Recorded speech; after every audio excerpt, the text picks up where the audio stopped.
Hi மக்களே, எல்லோரும் எப்படி இருக்கீங்க? இன்றைக்கி நான் ஒரு புது கதையோடு வந்திருக்கேன். கதையின் பெயர் சுகஸ்ரீ. கதைக்குள்ளே போகிறதுக்கு முன்னாடி நீங்கள் இது வரைக்கும் அருணாஸ் தமிழ் நாவல் சேனல் சப்ஸ்கிரைப் பண்ணலைன்னா சப்ஸ்கிரைப் பண்ணிக்கோங்க. பக்கத்தில் இருக்கிற பெல் பட்டன் கிளிக் பண்ணி ஆள் கொடுத்துக்கிட்டிங்கன்னா நான் யூடியூப் போட உங்களுக்கு நோட்டிஃபிகேஷன் வந்துடும். இந்த கதை ஜஸ்ட் ஒரு 5 அத்தியாயம் மட்டும் இருக்கிற சிறுகதை. ஸோ கதையை முழுசாக பதிவு பண்ண போகிறேன். கேட்க ஆரம்பிக்கிறவங்க தைரியமாக கேட்க ஆரம்பிக்கலாம். கதை இடையில நிற்காது. முழு கதையோட பதிவுகளும் உங்களுக்கு தொடர்ந்து கிடைக்கும். இப்போ கதைக்குள்ளே போகலாமா? சுகஸ்ரீ அத்தியாயம் 1. சுகவனம் என்ற சிறிய போர்டு அந்த மிகப்பெரிய கதவருகில் பளபளப்பாக மின்னிக் கொண்டிருக்க, அதையும் தாண்டி வாசலில் இருந்தே கண்களால் முழுதாக பார்த்துவிட முடியாத அளவு பிரம்மாண்டமாய் இருந்த வீட்டையும் ஆச்சரியத்துடன் பார்த்து கொண்டிருந்தாள் ஜெயஸ்ரீ. போலாமா ஜெயா என்ற குரலில் திரும்பியவள், இத்தனை பெரிய வீடு பாரேன் ராஜு, பேசாமல் நானும் படத்தில் நடிக்க வாய்ப்பு தேடலாம் என்று பார்க்கிறேன் என்று ஆச்சரியத்துடன் ஜெயா கூற, மக்களுக்கு ஒரு ரசனை இருக்குண்டி, நியாயமாக ஆசைப்படு என அவள் தலையில் கொட்டினான் ராஜு.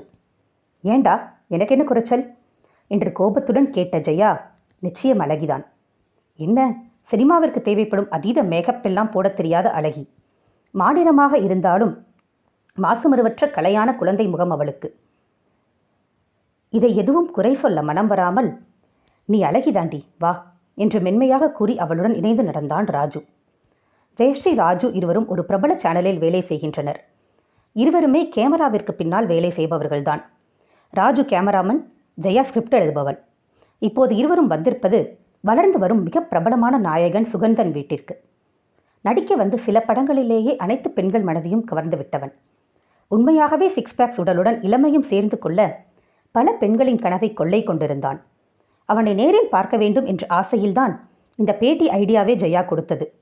அவள் யோசனைப்படி 4 நாட்கள் முழுதாக சுகந்தன் வீட்டில் தங்கி அவனது அன்றாட நடைமுறைகளை படப்பிடித்து கொண்டு அப்படியே அவன் வாழ்வில் நடந்த சுவாரஸ்யமான சம்பவங்களை இடையிடையில் பேட்டியாக எடுக்க வேண்டும். தானே செய்வதாக அடம்பிடித்து வந்திருந்தாள் ஜெயஸ்ரீ. இருவரும் வீட்டிற்குள் சென்றதும் அவர்களுக்கு காலை நேர காப்பி கொடுத்து ஹால் சோபாவில் காத்திருக்க சொல்லிவிட்டு சென்றார் ஒரு பெண்மணி. இருவரும் காப்பி குடித்துக்கொண்டே வீட்டை சுற்றி பார்த்து கொண்டிருக்க, மேலே வாங்க கைஸ் என திடீரென ஒலித்த குரலில் இருவரும் திடுக்கிட்டு குரல் வந்த திசை நோக்கி திரும்பினர். மேலே அவன்தான் நின்றிருந்தான், சுகந்தன். கீழிருந்து பார்த்தபோதே முதல் முறை தன் கணவநாயகனை பார்க்கும் அதிர்ச்சியில் ஜெயஸ்ரீ உறைந்து அமர்ந்துவிட, வாய் லீப்போது பார், வாயை முடிட்டு வாடி என்று அவளை இழுத்துக்கொண்டு எழுந்தான் ராஜு. இருவரும் ஒன்றாகவே வேலைக்கு சேர்ந்திருந்ததால் அப்போதிலிருந்தே நல்ல நண்பர்கள். மேலே வந்த பின்பும் சுகந்தனை இன்னமும் ஆச்சரியத்துடன் அவள் பார்த்து கொண்டிருக்க, வெல்கம் ஹோம், 2 பேருக்கும் இங்கே தனித்தனி ரூம் ஏற்பாடு பண்ண சொல்கிறேன். ஏதாவது ரெஸ்ட் எடுக்கிறீங்களா, இல்லை இப்போதிலிருந்தே ரெக்கார்ட் பண்ண போகிறீங்களா? இருவரும் காலை உணவு வரை முடித்துவிட்டு வந்திருப்பது போல் தெரிந்ததில் அவர்களை யோசனையுடன் பார்த்து கொண்டே சுகந்தன் கேட்க, ஜெயஸ்ரீ பதில் சொல்லுவாள் என நினைத்து அவளை பார்த்தான் ராஜு.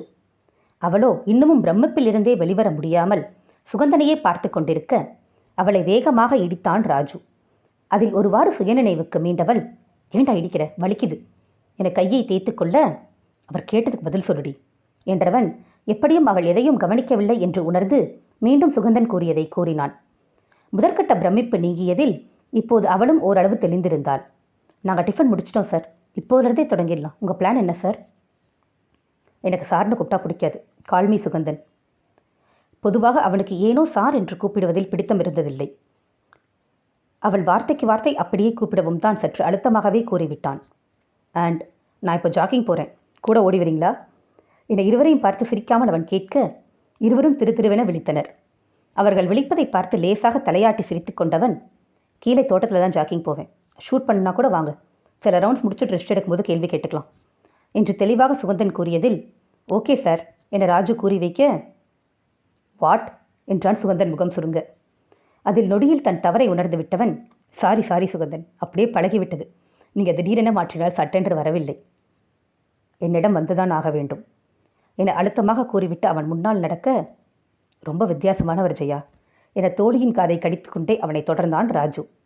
அவர்கள் இருந்த முதல் தளத்தில் இருந்தே பின்பக்க கார்டனுக்கு படிகள் இருக்க அதில் சுகந்தனை தொடர்ந்து ராஜுவும் ஜெயஸ்ரீயும் இறங்கினர். என்னை பற்றி உங்களுக்கு ஓரளவுக்கு தெரிஞ்சிருக்கும், உங்களை பற்றி சொல்லாமே, குறைஞ்சது பேராவது. ஒற்றை புருவம் உயர்த்தி நக்கலாக சுகந்தன் கேட்டதில்தான் இன்னும் தங்களை அறிமுகமே படுத்திக் கொள்ளவில்லை என்றே அவர்களுக்கு உரைத்தது. இருவரும் தங்கள் பெயரை கூற அதை கேட்டுக்கொண்டவன், ஓகே இங்கே உட்காருங்க என ஒரு அலங்கார மரபிஞ்சை காட்டிவிட்டு ஓடத் தொடங்கிவிட்டான். அவன் ஜாகிங் செய்வதை ராஜு படம் பிடித்து கொள்ள ஜெயஸ்ரீ அமைதியாக அமர்ந்து சைட்டடித்துக் கொண்டிருந்தாள். இத்தனை நாள் திரையில் மட்டுமே பார்த்தவனை நேரில் பார்த்த பிரமிப்பு தான் அவளிடம் இருந்தது. அவர் வராரடி, வாயில் வரும் வாட்டர் ஃபால்ஸை கண்ட்ரோல் பண்ணு என ராஜு கிசுகிசுக்க உண்மையாகவே வாயை தொட்டு பார்த்து கொண்டு அவள் தலையில் கொட்டினாள் ஜெயஸ்ரீ. சரியாக அதே நேரம் அங்கு வந்து அமர்ந்த சுகந்தன், சரியாக பதில் சொல்லவில்லை என்றால் எனக்கும் கொட்டு விடுமா என முகத்தை துடைத்து கொண்டே கேட்க, ஐயோ அதெல்லாம் இல்லை சுகந்தன், இவன் லூசு என்றாள் ஜெயஸ்ரீ அவசரமாக. அதில் மேலும் சிரித்து விட்டவன் ரெடி என்று கூறிக்கொண்டே கால் மேல் கால் போட்டு அமர்ந்துவிட அவன் முகத்திற்கு மட்டும் ஃபோக்கஸ் வைத்தான் ராஜு. ஜெயஸ்ரீ கேள்வி கேட்க தொண்டையை செருமிக்கொள்ள, எனக்கு மட்டுமா ஃப்ரேம் வச்சிருக்கீங்க என்றான் சுகந்தன். ஆமாம் என ராஜு கூற, ஏன் இவங்களையும் சேர்த்து எடுக்கலையா என்றான் அவன் புருவ முடிச்சுடன். ஐயோ நான் வேண்டாம் சுகந்தன், கன்றாவையாக இருப்பேன் என ஜெயஸ்ரீ பதற, வாட் என அவள் புறம் திரும்பியவன், நீ ரொம்ப அழகா இருக்க ஸ்ரீ என்றான் நிதானமாக. அவன் வார்த்தையில் ஒரு நொடி அதிர்ந்து விழித்தவளுக்கு வானத்தில் பறப்பது போன்ற உணர்வு. நிஜமாவா சுகந்தன்? தேங்க்யூ தேங்க்யூ, கேட்டுக்கொடா என ராஜுவிடமும் கூறியவள் வெளிப்படையாக துள்ளி குதிக்க அவளை சிறு புன்னகையுடன் பார்த்து கொண்டிருந்தான் சுகந்தன். அப்போ ஒன்று எடுக்கவா நக்கலாக ராஜு கேட்க, வேண்டாம் வேண்டாம் அப்போ திட்டுவார் சுகந்தன் என ஜெயஸ்ரீ கூறிவிட அவனும் அதற்கு மேல் வற்புறுத்தவில்லை. பொதுவாக மேக்கப் போட்டால் தான் அழகாக இருப்பாங்கன்னு கேள்விப்பட்டிருக்கேன், நீங்கள் எப்படி இப்படி குளிக்க கூட எல்லாம் வித்து அழகாக இருக்கீங்க என ஜெயஸ்ரீ கேட்க, முதல் கேள்வி எப்படி கேட்குறாப்பர் லூசு என மானசீகமாக தலையில் அடித்து கொண்டான் ராஜு. இதுதான் முதல் கேள்வியா? அவள் கேட்ட லட்சணத்தில் சிரிப்பை கட்டுப்படுத்தி கொண்டே சுகந்தன் கேட்க, இஹி ஆமாம் என்றாள் ஜெயஸ்ரீ லேசாக அசடு வழிந்தபடி. உன் கண்ணுக்கு அப்படி தெரிகிறது போல், அவ்வளோதான் என்றான் சுகந்தன் இலகுவாக. நீங்கள் நிறைய பந்தா பண்ணுவீங்கன்னு நினச்சேன், எப்படி இவ்வளோ ஜாலியாக பேசுகிறீங்க? விகல்பம் இல்லாமல் அவள் கேட்டதில் லேசாக சிரித்தவன், உங்களிடம் பந்தா காட்டணும். உங்களிடம் ஏன் பந்தா காட்டணும்? நீங்கள் சாதாரணமாக தானே இருக்கீங்க, ஸோ நானும் நார்மலாக இருக்கேன். என்ன கொடுக்குறோமோ அதான் திரும்ப கிடைக்கும். அவர்களையும் சேர்த்து அவன் பாராட்டியதில் உச்சி குளிர்ந்து விட தானும் மகிழ்ச்சியுடன் புன்னகைத்த ஜெயஸ்ரீ, உங்கள் குடும்பம் எல்லாரும் ஃபாரினில் இருக்காங்க இல்லையா, நீங்கள் வளர்ந்த விதம் பற்றி கூறுங்களேன் என்றாள். எஸ், அம்மா அப்பா 2 பேரும் ஃபாரினில் இருக்காங்க. அப்பாவுக்கு அங்கே வேலை, எனக்கு இங்கே தற்செயலாக சான்ஸ் கிடச்சதால் நான் இங்கே செட்டில் ஆகிட்டேன். கல்யாணம் கொஞ்சம் லேட்டாக பண்ணிக்கோங்களேன். அவன் பதில் கூறும் முன்பு அவளே சேர்த்து கூறிவிட, சரிதான் லேட்டாக பண்ணிவிடுவோம், சந்தோஷமா என்றான் அவன் மாறா சிரிப்புடன். ரொம்ப சந்தோஷம் சுகந்தன் என மலர்ந்த புன்னகையுடன் கூறியவள் அப்போதைக்கு அந்த பேட்டியை முடித்து கொண்டாள். தொடரும். கதையோட அடுத்த அத்தியாயம், கதையோட லாஸ்ட்டில் மேலே வீடியோ லிங்க் கொடுத்துருக்கேன், கேட்டுக்கோங்க மக்களே. கதை பிடிச்சிருந்தா வீடியோ லைக் பண்ணி ஷேர் பண்ணி கமெண்ட் பண்ணுங்கள். Thank you so much. Bye bye. வணக்கம் மக்களே. இப்போ நம்ம கேட்க போகிறது சுகஸ்ரீ அத்தியாயம் 2. கதைக்குள்ளே போகிறதுக்கு முன்னாடி இது வரைக்கும் நீங்கள் அருணாஸ் தமிழ் நாவல் சேனல் சப்ஸ்கிரைப் பண்ணலைன்னா சப்ஸ்கிரைப் பண்ணிக்கோங்க. பக்கத்தில் இருக்கிற பெல் பட்டன் கிளிக் பண்ணி ஆல் கொடுத்துக்கிட்டிங்கன்னா நான் யூடி போட உங்களுக்கு நோட்டிஃபிகேஷன் வந்துடும். கதைக்குள்ளே போகலாம். அத்தியாயம் 2. அதற்கு மேல் சுகந்தன் குளித்து தயாராக சென்றுவிட ஜெயஸ்ரீயும் ராஜுவும் தங்கள் அறைகளுக்கு சென்று கொஞ்சம் ஃப்ரெஷ்ஷாகி விட்டு வந்தனர். அடுத்து அவர்கள் சென்றது ஷூட்டிங் ஸ்பாட்டிற்கு தான். போகும் வழியில் சில கேள்விகள் கேட்டுக்கொண்டே வந்த ஜெயஸ்ரீ லொக்கேஷனை அடைந்ததும், நீ மட்டும் போ ராஜு, நான் வரவில்லை என்று விட்டாள். பெரிதாக என் ஃபேன் என்று சொன்னாயே, நான் நடிப்பதை பார்க்க வேண்டாமா? லேசான முக சுருக்கங்களுடன் சுகந்தன் கேட்க, இல்லை சுகந்தன், ஷூட்டிங் பார்த்துவிட்டால் படம் பார்க்கும்போது உண்மை போல் தோன்றும் உணர்வு போய்விடும். பொதுவாக எனக்கு ஷூட்டிங் பார்க்க பிடிக்கிறதில்லை என்றாள் ஜெயஸ்ரீ. இன்ட்ரெஸ்டிங் என சிரித்துக்கொண்டே சென்று விட்டான் சுகந்தன். மீண்டும் அவர்கள் வர 2 மணி நேரத்திற்கு மேலானது. அதுவரை ஜெயஸ்ரீ அவளின் மற்ற வேலைகளை பார்த்து கொண்டிருந்தாள். அடுத்த முறை சுகந்தன் வந்தபோது, பிரேக்கா சுகந்தன் என்று கேட்டுக்கொண்டே எழுந்தாள் ஜெயஸ்ரீ. எஸ், கொஞ்சம் ரெஸ்ட் எடுக்கணும் என்று கூறிக்கொண்டே பெட்டில் அவன் படுத்து விட, நான் மற்றவங்களுக்கு கொஞ்சம் பேட்டி எடுத்துகிட்டு வரேன் என்று விட்டு அவள் சென்று விட்டாள். அவனுடன் நடிக்கும் நடிகர்கள், அந்த படத்தின் இயக்குனர், தயாரிப்பாளர் என அனைவரிடமும் அவள் சுகந்தன் பற்றி கேட்க, அவனை பற்றி சொல்லி வைத்தது போல் அனைவரும் ஒரே போல் மிகவும் திறமைசாலி, மிகவும் நல்லவன் என்று கூறி வைக்க அனைவரிடமும் கேட்டு முடித்தவள் ராஜு அருகில் வந்தாள். என்னடா எல்லாரும் ஒரேடியாக புகழ்படுறாங்க, நான் இல்லாத போது இப்படி தான் சொல்லணும், ஏதாவது சொல்லியிருப்பாரோ என அவள் கிசுகிசுக்க, ஏய் லூசு, நான் கூடவே தாண்டி இருந்தேன், அவர் தேவையில்லாமல் யார்கிட்டையும் பேசக்கூட இல்லை, மற்றவங்க சொதப்பிய போது கூட முகம் சுளிக்காமல் நடிச்சு கொடுத்தார், உண்மையாகவே நல்ல மனிதர்டி என்றான் ராஜு. பின்ன என் தலைவர்னா சும்மாவா? இல்லாத கலரை தூக்கி விட்டுக்கொண்டு அவர் பெருமை அடிக்க, நீ தானடி இப்போ சந்தேகப்பட்ட, வெக்கமா இல்லையா உனக்கு என தலையில் அடித்து கொண்டான் ராஜு. அட போடா என தலையை சிலுப்பிக் கொண்டவள் அவர்களுக்கு கொடுத்திருந்த ஜூஸை குடித்து முடித்தாள். மீண்டும் சுகந்தன் வந்துவிட ஜெயஸ்ரீ உள்ளே சென்று விட்டாள். இப்படியே தான் ஷூட்டிங் முடியும் வரை தொடர்ந்தது. முழுதாக ஷூட்டிங் முடிந்து அவர்கள் கிளம்ப இரவாகிவிட்டது. இடையிடையில் நிறைய கேள்விகள் ஜெயஸ்ரீ கேட்டுக்கொள்ள அவன் கூறிய பதில்களில் இருந்து பிறந்ததிலிருந்தே அவன் பெரும் பணக்காரன் என தெரிய வந்தது. அளவுக்கு மீறி பணம் இருந்தால் அதன் மேல் அவனுக்கு ஆசைகள் இல்லாமல் போய்விட்டது போல் வெகு சாதாரணமாக தான் இருந்தான். அதிலும் 27 வயதில் அவனுக்கு இருக்கும் முதிர்ச்சி சற்று அதிகம் என்றுதான் அவளுக்கு தோன்றியது. இரவு வீட்டிற்கு வந்தே அவர்கள் சாப்பிட அங்கு வைக்கப்பட்டிருந்த வகை வகையான உணவை ஆச்சரியத்துடன் பார்த்து கொண்டிருந்த போதே சாலட்டை முடித்துவிட்டு வெறும் 2 சப்பாத்தியுடன் எழப்போனான் சுகந்தன். அவன் எழுவதை கவனித்த ஜெயஸ்ரீ, எங்கே போறீங்க சுகந்தன் என்று கேட்க, கையளம்பதான் என்றான் அவன். அதற்குள்ளேயேவா? 2 சப்பாத்தி தானே சாப்பிட்ட மாதிரி இருந்தது. அவ்வளோதான் ஸ்ரீ. அப்போ இத்தனை வகை சும்மாவா பண்ணி வச்சுருக்காங்க? குழப்பத்துடன் அவள் கேட்க, இதெல்லாம் உங்களுக்கு ஸ்பெஷல். நான் எப்போதும் இவ்வளோ தான் சாப்பிடுவேன். நீங்கள் எல்லோரும் சைட் அடிக்க அழகாக இருக்க வேண்டாமா? தன் வழக்கமான புன்னகையுடன் கேட்டவனை இன்னமும் முகம் மாறாமல் பார்த்தவள், அதுக்கு யாராவது வயிற்றுக்கு வஞ்சனை பண்ணுவாங்களா? இப்படி நாள் முழுக்க உழைச்சி எப்படி சம்பாதிக்கிறீங்க? இந்த பகட்டுக்காகவா? நமக்கு எப்போவுமே முதல்ல சோறு தான் முக்கியம் சுகந்தன். உட்காருங்க. பேசிக்கொண்டே அவள் எழுந்து வந்து அவன் எதிரில் நின்றுவிட வேறு வழி இல்லாமல் அவனும் அமர்ந்தான். ஒரு naan, paneer butter masala, noodles, fried rice, Manchurian என இருந்த அனைத்திலும் கொஞ்சம் கொஞ்சம் எடுத்து அவன் தட்டில் வைத்தவள், சாப்பிடுங்க என அழுத்தமாக கூற, இவள் கொஞ்சம் ஓவரா போறாளே என சங்கடத்துடன் அவளை பார்த்தான் ராஜு. ஆனால் சுகந்தனுக்கு அப்படி ஒன்றும் தோன்றவில்லை போலும். இத்தனையும் சாப்பிட்டால் தொப்பை போட்டுவிடும் ஸ்ரீ. அப்புறம் நான் எப்படி ஹீரோவாக நடிப்பது? உன்னை போன்ற ரசிகைகளுக்கு எங்கேயுமா போவேன்? விளையாட்டாக பாவம் போல் அவன் கேட்க, நீங்கள் ஓடும் ஓட்டத்திற்கு எத்தனை சாப்பிட்டாலும் ஜீரணம் ஆகிடும் சுகந்தன். அப்படி அதெல்லாம் சாப்பிட பயந்துருந்தா இனி ஹெல்த்தியாக சாப்பிடுங்க.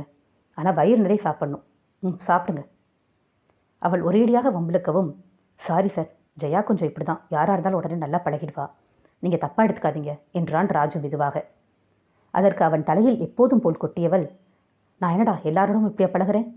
சுகந்தன் ரொம்ப நல்லவர், அவர் நல்லா இருக்கணும் இல்லையா, அதான் என்று கூறிக்கொண்டே தன் இடத்தில் வந்து அமர, பரவாயில்லை ராஜு என அவனிடம் கூறிவிட்டு திரும்பிய சுகந்தன், முழுதாக சாப்பிட்டுடணும் என்று ஜெயஸ்ரீயின் குரலில் அமைதியாக உண்டான். அப்போதும் விடாமல், என் அம்மா தோற்றுடுவாங்க போல என்று சிரித்து கொண்ட சுகந்தனுக்கு அதற்கு மேல் எதுவும் மறுக்க தோன்றவில்லை. அதிகம் போலியான அன்புகளை மட்டுமே பார்த்தவனுக்கு அவளது உண்மையான அன்பு என்னவோ செய்தது.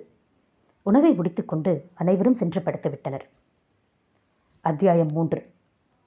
அடுத்த நாளும் இதேதான் தொடர்ந்தது. பெரிதாக சுகந்தன் வாழ்க்கை முறையில் எந்த மாற்றமும் இருக்கவில்லை. 3ஆம் நாளும் மீண்டும் அவன் ஷூட்டிங் கிளம்பவும் ஜெயஸ்ரீக்கு தான் போர் அடித்து விட்டது. இன்னைக்கும் ஷூட்டிங்கா?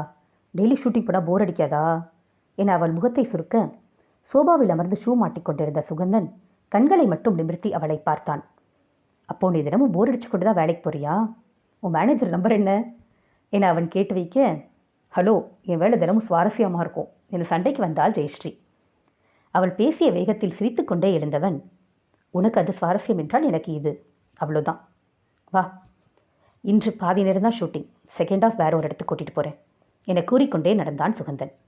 அன்று சண்டை காட்சி இருந்தது. பொதுவாக மிகவும் ரிஸ்கான காட்சிகள் இருந்தால் சுகந்தனே செய்து விடுவான். இன்றும் அப்படித்தான். ஓடும் காரிலிருந்து குதிக்க வேண்டிய காட்சி.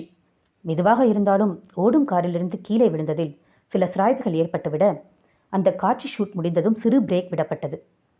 அந்த காட்சியையும் படம் எடுத்துக்கொண்ட ராஜு, எதுக்கு இத்தனை ரிஸ்க் எடுக்கிறீங்க சுகந்தன், டூப் வைத்து செய்து கொள்ளலாம் இல்லையா என்று கேட்டுக்கொண்டே அவனுடன் கேரவன் நோக்கி நடக்க, அவர்களுடையதும் உயிர்தானே ராஜு, மேலும் நானும் எல்லா பயிற்சியும் செய்திருக்கிறேன், ஒன்றும் பயமில்லை என்று அசால்ட்டாக கூறினான் அவன். ராஜு அதையும் செய்தியாகவே பார்க்க, கையில் காயத்துடன் அவனை பார்த்ததும் ஜெயஸ்ரீ தான் பெரிதாக பதறிவிட்டாள். என்னாச்சு சுகந்தன், கையெல்லாம் காயம்? அவன் கையை பிடித்து பார்த்து கொண்டே அவள் கேட்க, ஒன்றும் இல்லை ஸ்ரீ, ஸ்டன்சின், அதான் லேசாக பட்டுச்சு. ஏன் அடிப்படாத போல் பார்த்து எடுக்க மாட்டாங்களா? என்ன வேலை பார்க்குறாங்க எல்லாரும்? நீங்கள் ஹாஸ்பிட்டல் போலையா, இங்கேயே உட்காந்துருக்கீங்க?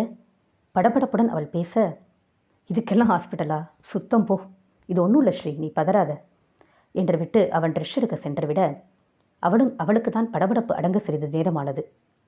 அவள் செயலை முகசுருக்கத்துடன் பார்த்து கொண்டிருந்த ராஜு அவளை சத்தமில்லாமல் இழுத்துக்கொண்டு கேரவனை விட்டு வெளியே வந்து விட்டான். டேய், ஏன் இழுக்கிற என கையை தேய்த்து கொண்டே அவள் சிறு கோபத்துடன் கேட்க, என்ன பண்ணிட்டு இருக்க ஸ்ரீ?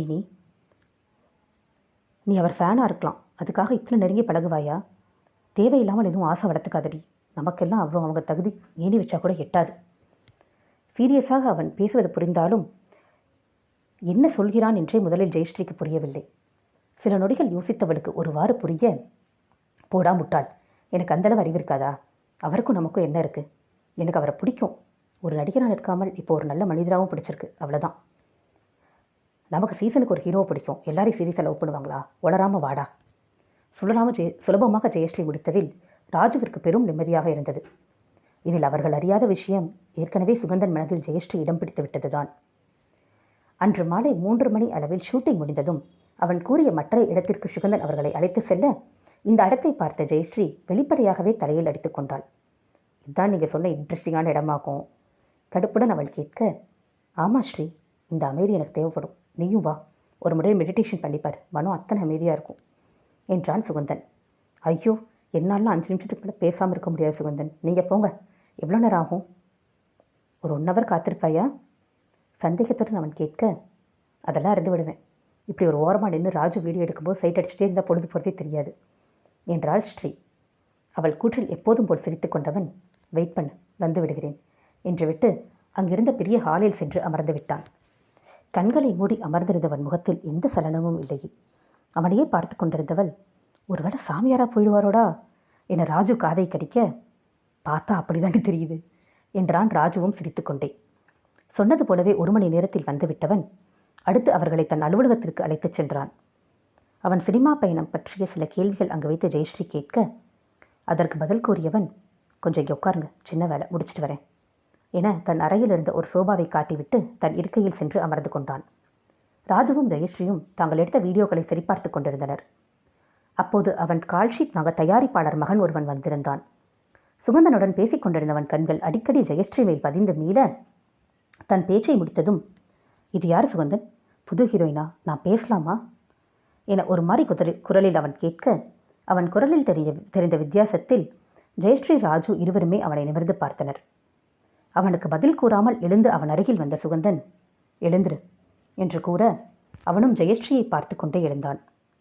நான் இங்கே இருக்கேன் என்று சுகந்தனின் அழுத்தமான வார்த்தைகளில் அவன் சுகந்தன் புறம் திரும்ப, அவன் திரும்பிய அடுத்த நொடி அவன் கன்னத்தில் ஓங்கி அரைந்திருந்தான் சுகந்தன். புது ஹீரோயினா இப்படி தான் பாப்பியா? கொன்னுடுவேன் ராஸ்கல், போடா என அடிக்குரலில் சீரலாக சுகந்தன் கத்த, அவன் முகத்தில் தாண்டவமாடிய கோபத்தில் பெரிதாக பயந்து விட்டவன், அப்பா கிட்ட சொல்கிறேன் இருங்க என சிறுபிள்ளை போல் சொல்லிவிட்டு ஓடிவிட, அவன் சென்றதும் தலையாட்டி சிரித்து கொண்டே தன் இடத்தில் வந்து அமர்ந்தான் சுகந்தன். இவர்கள் இருவரையும் அவன் திரும்பி பார்க்க, அவர்களும் பேய் அறைந்தது போல் அமர்ந்திருந்ததை கவனித்தவன், ஹலோ, உங்களுக்கு என்னாச்சு என அவர்கள் முன் சொடக்கிட்டான். உங்களுக்கு இத்தனை கோபம் வருமா என ஜெயஸ்ரீ தான் முதலில் சுதாரித்து கேட்டாள். அவன் செய்த வேலைக்கு இதுவே ரொம்ப பெருமையாக தான் கையாண்டிருக்கேன், அதை விடுங்க, நீங்கள் வேலையை பாருங்க என்று விட்டு அவன் தன் வேலையை தொடர, தங்களிடம் புன்னகை முகம் மட்டுமே காட்டும் இவனுக்குள் வேறொரு முகம் இருக்கிறது என்றுதான் அவர்களுக்கு தோன்றியது. மறுநாள் அவர்கள் பேட்டி முடியும் கடைசி நாள். அன்று மாலை ஷூட்டிங் முடிந்து வீடு திரும்பியதும், ஓகே சுகந்தன், நாங்கள் கிளம்புறோம், நிகழ்ச்சி எப்போ டெலிகாஸ்ட் ஆகுதுன்னு உங்களுக்கு கால் பண்ணுறோம், உங்களை சந்தித்ததில் ரொம்ப சந்தோஷம், இந்த 4 நாட்கள் நிச்சயம் மறக்கவே முடியாது என ராஜு கை நீட்ட, சிறு புன்னகையுடன் அவன் கையை குலுக்கியவன் அடுத்து ஜெயஸ்ரீபுரம் திரும்பினான். என்னுடன் இருந்தது உனக்கு பிடிச்சிருந்ததா ஜெயஸ்ரீ என்று அவன் கேட்க, ரொம்ப சுகந்தன், நமக்கு பிடித்த ஹீரோவுடன் இத்தனை நேரம் செலவழிக்க கிடைப்பது அத்தனை சுலபமா என்ன? ரொம்ப சந்தோஷம் சுகந்தன் என்றாள் அவளும் மலர்ந்த புன்னகையுடன். அப்போ காலம் முழுக்க என்னுடனேயே இருந்து விடுகிறாயா ஸ்ரீ, என் மனைவியாக? ஆழமாக கேட்டவன் அவளிடத்தில் ஆச்சரியத்தை எதிர்பார்க்க, அவளோ அதிர்ந்து விழித்தாள். தொடரும். கதையோ தொடர்ந்து வர லிங்க் மேலே இருக்கு மக்களே, கிளிக் பண்ணி கேட்டுக்கோங்க. கதை பிடிச்சிருந்தா லைக் பண்ணி ஷேர் பண்ணி கமெண்ட் பண்ணுங்கள். கதையை தொடர்ந்து கேட்க சேனல் சப்ஸ்கிரைப் பண்ணிக்கோங்க. Thank you so much. பை பாய். வணக்கம் மக்களே, இப்போ நம்ம கேட்க போகிறது சுகஸ்ரீ அத்தியாயம் 4. கதைக்குள்ளே போகிறதுக்கு முன்னாடி நீங்கள் இது வரைக்கும் Aruna Tamil novel channel subscribe பண்ணலைன்னா சப்ஸ்கிரைப் பண்ணிக்கோங்க. பெல் பட்டன் கிளிக் பண்ணி ஆள் கொடுத்துக்கிட்டிங்கன்னா நான் யூடி போட உங்களுக்கு நோட்டிஃபிகேஷன் வந்துடும். கதைக்குள்ளே போகலாமா? சுகஸ்ரீ அத்தியாயம் 4. சுகந்தன் கேள்வியில் ஒரு நொடி பெரிதாக அதிர்ந்து விட்ட ஜெயஸ்ரீ, விளையாடாதீங்க சுகந்தன், நாங்கள் கிளம்புறோம், நேரமாச்சு என இலகுவாக விளையாட்டாகவே முடிக்க பார்க்க, I am very serious Shri, எனக்கு ஒன்று ரொம்ப பிடிச்சிருக்கு, ஐ லவ் யூ, உன்னை நான் இழக்க விரும்பலை, என்னை கல்யாணம் செய்து கொள்கிறாயா? உன் வீட்டில் நான் வந்து பேசுகிறேன், என் பேரண்ட்ஸை பேச சொல்கிறேன், உனக்கு என்னை பிடிக்கும் இல்லையா? அவன் பாட்டிற்கு அசால்ட்டாக அடுக்கிக் கொண்டே போக தன்னை அறியாமல் ராஜுவை சற்று ஒற்றி நின்றாள் ஸ்ரீ. சுகந்தன் எதுவும் கலாட்டா செய்யாமல் அமைதியாக திருமணத்திற்கு கேட்டதால் ஜெயஸ்ரீ தான் பதில் சொல்ல வேண்டியிருந்தது. ராஜு அவளுக்கு பக்கபலகமாக மட்டுமே நின்றிருந்தான். எனக்கு உங்களை பிடிக்கும் தான் சுகந்தன், ஆனால் அது வெறும் ரசிகையாக மட்டும்தான். நான் ரசிக்கும் ஹீரோவை எல்லாம் கல்யாணம் பண்ணிக்க முடியுமா? சாரி சுகந்தன். அவள் தெளிவான பதிலில் சுகந்தன் முகம் ஏதோ பெரும் குழப்பத்துடன் சுருங்கியது. உனக்கு என்னை பிடிக்கும் என்று நினைத்தேனே. அவள் பதில் ஏற்படுத்திய அதிர்ச்சியில் சற்று சத்தமாகவே யோசித்தவன் அடுத்த நொடி அந்த குழப்ப முகம் மறைந்து தெளிந்து விட்டான். இட்ஸ் ஓகே ஸ்ரீ, உனக்கு என்மேல் இதுவரைக்கும் காதல் இல்லாமல் இருக்கலாம், பட் இனி வரலாம் இல்லையா? நான் உன்னை கல்யாணம் பண்ணிக்க ஆசைப்படுறேன், அதுக்கு மட்டும் சம்மதம் சொல்லு போதும். இந்த முறை அவனிடம் எந்த குழப்பமும் இருக்கவில்லை. வாழ்வில் முதல் முறையாக தன் மனதை தட்டி பார்த்த பெண்தான் தனக்கு வாழ்க்கை துணையாக வேண்டும் என்பதில் அவன் உறுதியாக இருந்தான். இல்லை சுகந்தன், அதெல்லாம் சரிப்பட்டு வராது. உங்களை தூரத்திலிருந்து ரசிக்கலாம், கல்யாணம்லாம் நெவர், எனக்கு ஒத்து வராது. அவனுக்கு கொஞ்சமும் குறையாத அழுத்தத்துடன் அவளிடமிருந்து பதில் வர, ஏம்மா, நான் என்ன தீண்டத்தகாத பொருளா என்றான் சுகந்தன் லேசாக உழைத்து விட்டிருந்த கோபத்துடன். நானும் மனிதன்தான் ஸ்ரீ. ஏதோ நெருப்பை தூரத்திலிருந்து ரசிக்கலாம், பக்கத்தில் போனால் எரிந்துவிடும் என்பது போல் பேசுகிறாயே. நானும் சாதாரண மனிதன்தானே. எனக்கு பிடித்த பெண்ணிடம் திருமணத்திற்கு கேட்கிறேன், என்ன தவறு இருக்கிறது?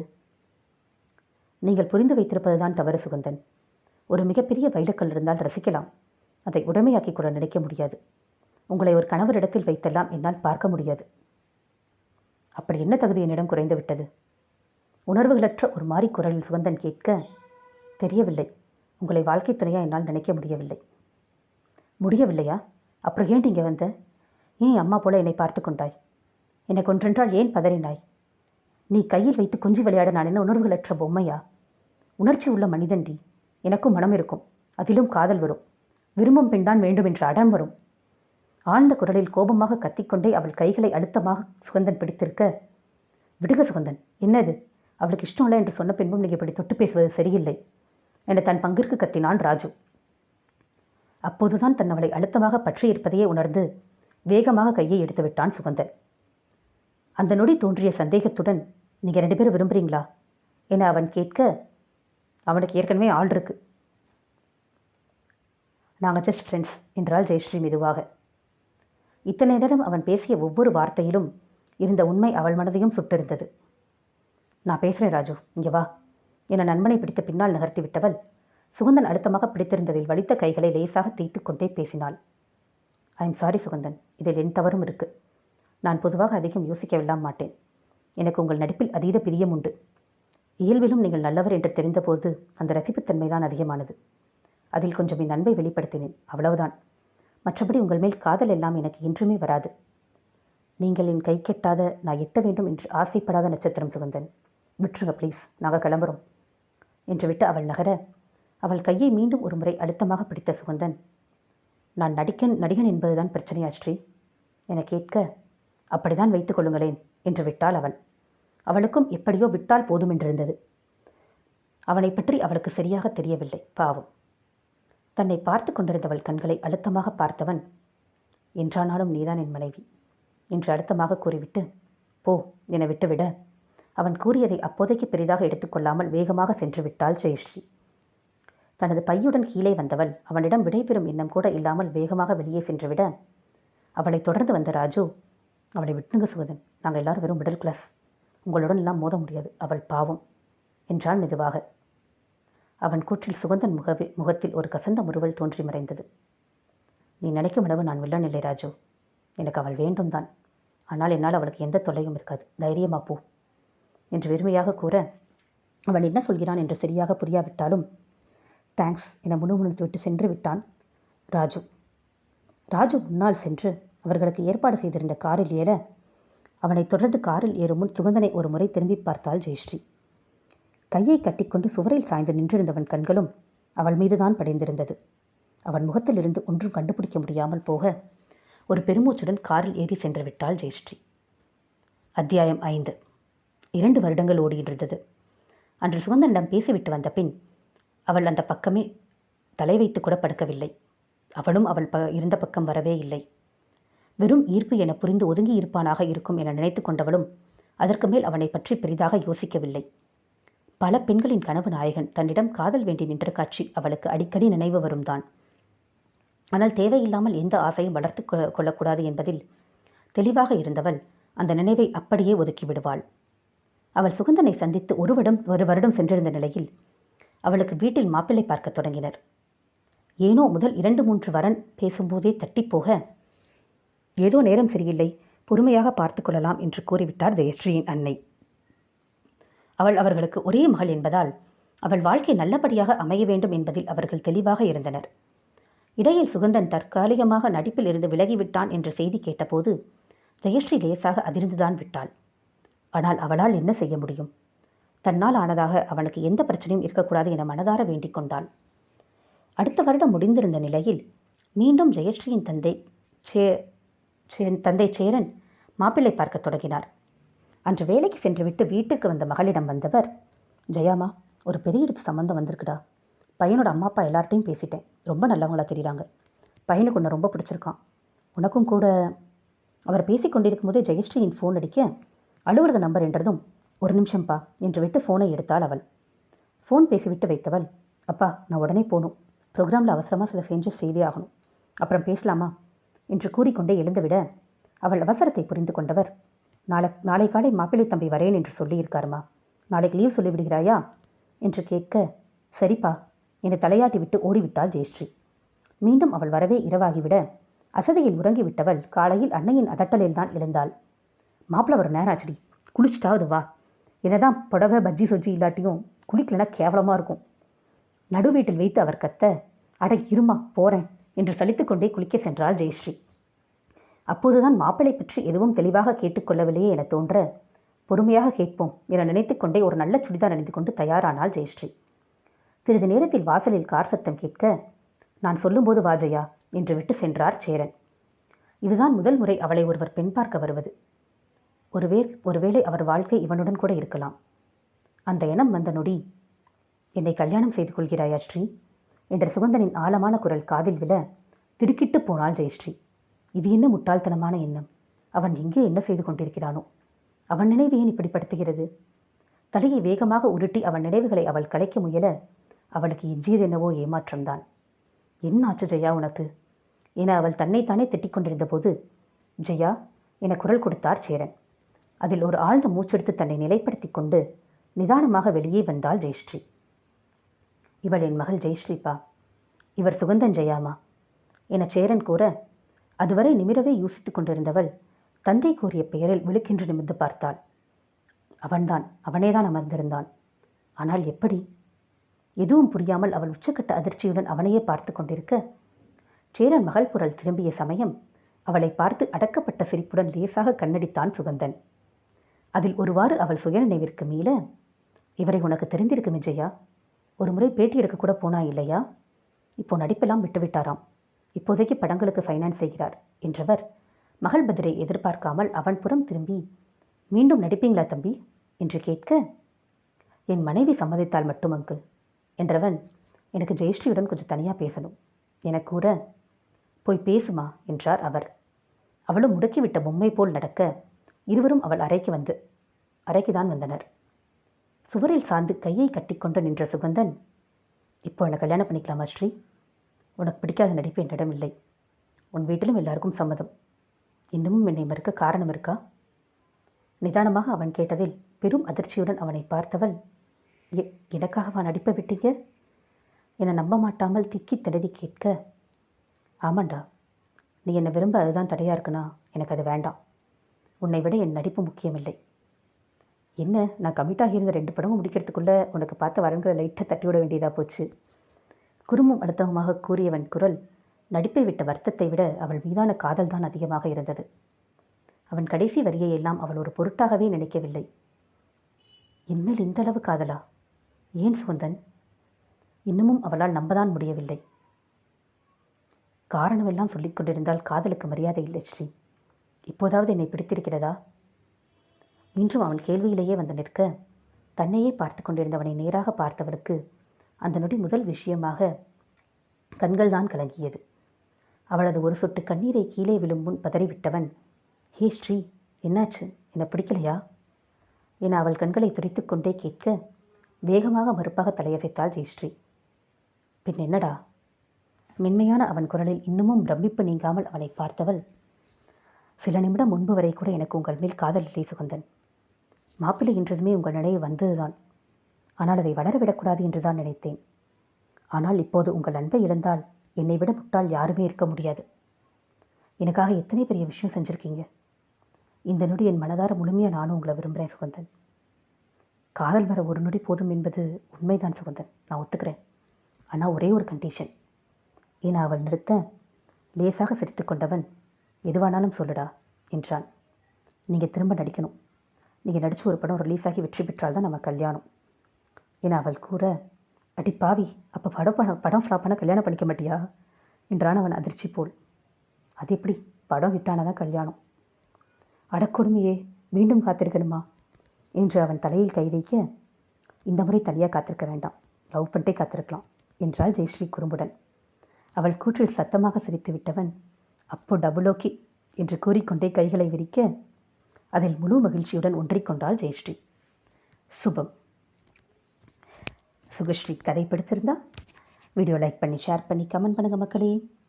தொடர்ந்து மற்ற கதைகள் கேட்க Aruna Tamil novel channel subscribe பண்ணிக்கோங்க. Thank you so much. பை பாய்.